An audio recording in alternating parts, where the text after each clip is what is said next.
I'm here with the legend that is Errol Douglas MBE, and we're talking about why you should respect our sector. Errol. For me, our sector is really important, and I'm saying that from a consumer point of view and stylists. We work very hard for what we do, and it's quite interesting. I was having a conversation with a guy called Dr. Saeed, and he's very high up in trichology. He's got his own range. Can I mention it? Yeah, which is a firm.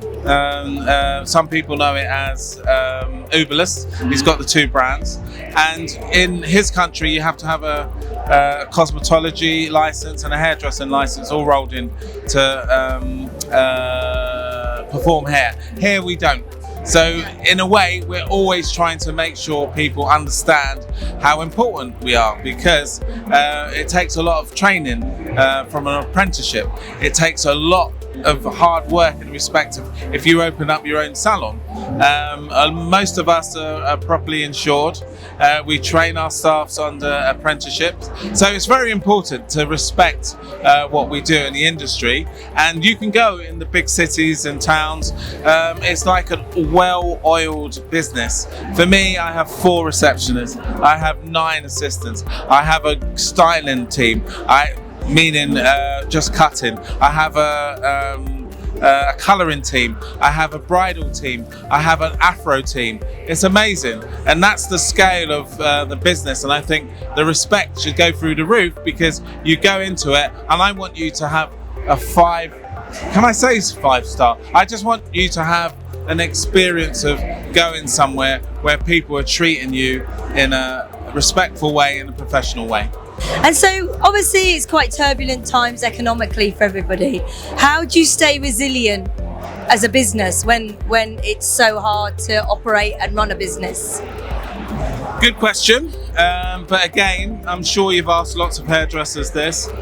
For me, I'm very transparent with my clients. I put my prices up when I need to, and a lot of the time I have to.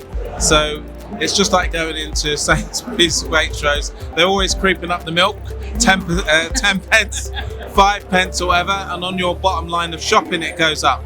So for my clients, because my clients' demographics come from all over the world, and some of them save to come to us because obviously we're a little bit more expensive, but they get that wraparound care. So we have a restaurant or catering in our facilities. So at the end of the day, my prices go up with my surroundings, and if you don't do that, you know, your deficit. For me, I'd rather be solvent than insolvent. So it is important, and I may not like it, and my clients may move away, but I have a good tier system in my salon. So not to say they go to the bottom person, they go to somebody who is a bit more junior. Yeah. But clients coming through the door are very price conscious, and hairdressers should be that way as well, but they shouldn't have sleepless nights over it.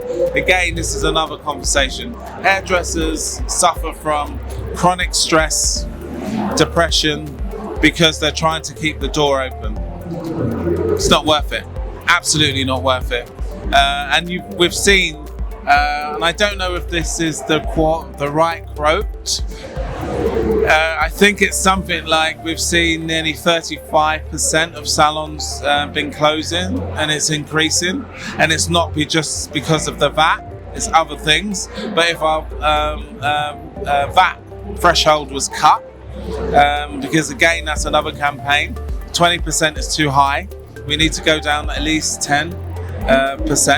If we get 5, that's a bonus. Everybody is petrified of the next budget, which I think, I'm not too sure, is the 26th of November. So yeah, we're very cautious, but at the same time, I have to put my prices up, and we are worth it.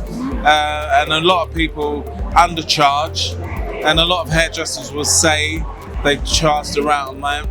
I charge by the hour, and if you're in my chair, I charge by the hour as well. But at the same time, you get good service. So we have to be in line with inflation. And again, it's another topic. This is a topic of, that's why we're losing a lot of assistants and young people coming in, because the majority of young people want to be on 40 grand, 50 grand. It's not going to happen. It's not going to happen. You're going to have an apprentice wage. We're going to pay you minimum wage and living wage, but at the same time, you have to start earning before you give back to the salon. Yeah. So it's a difficult one. So we are losing a lot of people, the apprenticeships or the apprentice people on apprenticeship.